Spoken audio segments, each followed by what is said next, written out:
guys, how's it going? My name is Jeff with the Collector Car Network, and today we're going to be taking a look at a 1971 Lamborghini Miura P400 SV. It's very, very busy, very popular, and it's one of 150 SVs produced. But first, before we get into that, a quick word from our sponsor.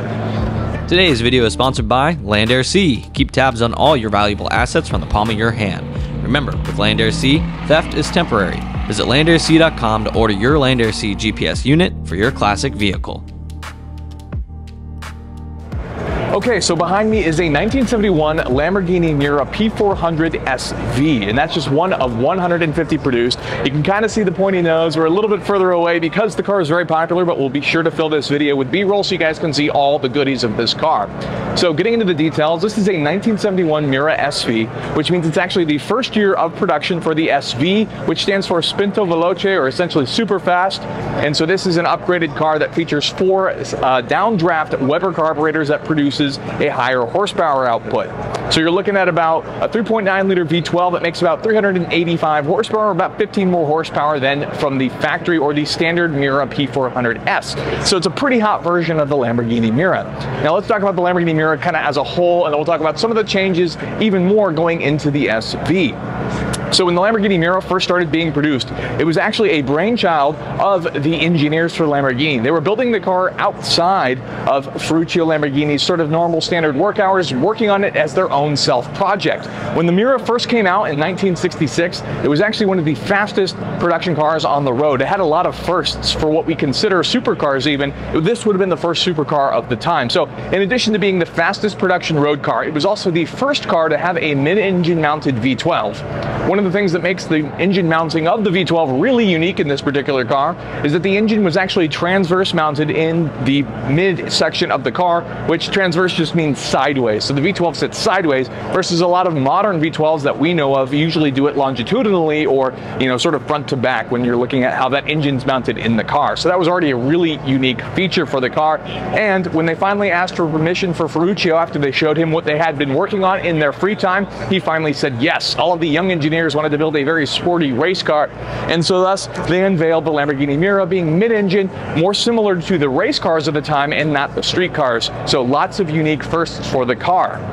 And fun fact, when they actually took the Lamborghini P400, the standard Miura, and went to go unveil it at Geneva in 1966, the engineers hadn't actually tested if the engine would still fit in the new body, which was designed by Marcello Gandini for Bertone. So that's a really interesting feature in terms of not testing the car before it fits. So in the actual show, there was no engine in the car they unveiled. Instead, they just had ballast, and then the sales head of Lamborghini actually had to warn people away that couldn't take a look at the car. So let's talk about some of the changes on this particular Miura. So this one is finished in a color called Blu Notte, which is essentially midnight blue. And then it has some silver bars on the side. That is specific to the SV. The SV, the Spinto Veloce, had to be specially ordered first starting in 1971 to 1973. In that time, they would produce about 150 cars, and like I said, they have about a 15 horsepower output, which can be attributed to their 4 3-barrel Weber carburetors, which are downdrafts, and you can actually see them from the interior, which is pretty interesting.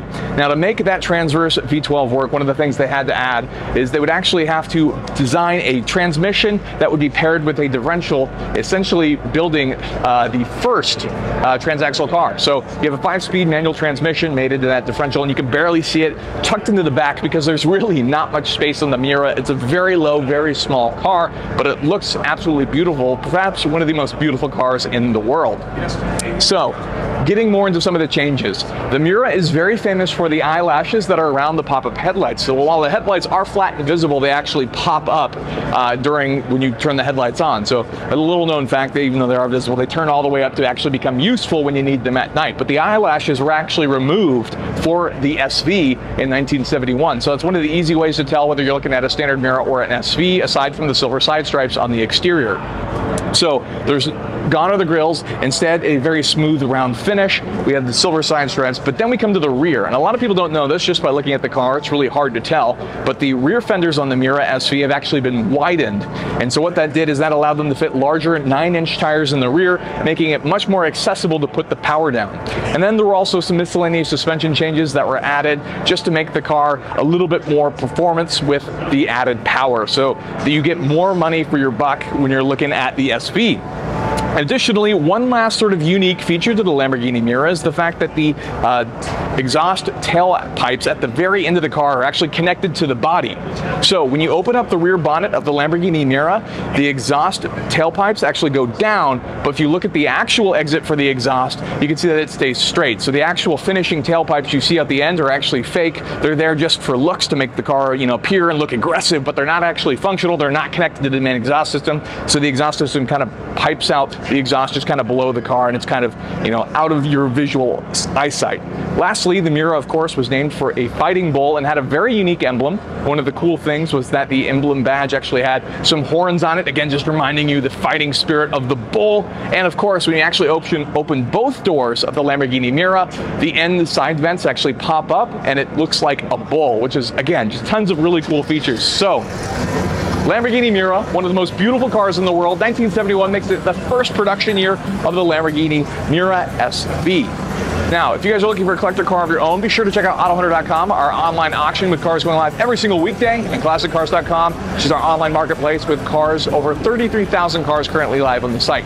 If you guys enjoyed this video, go ahead and hit that like button for us. We'd really appreciate it, and get subscribed for more content like this in the future. Thank you so much for watching.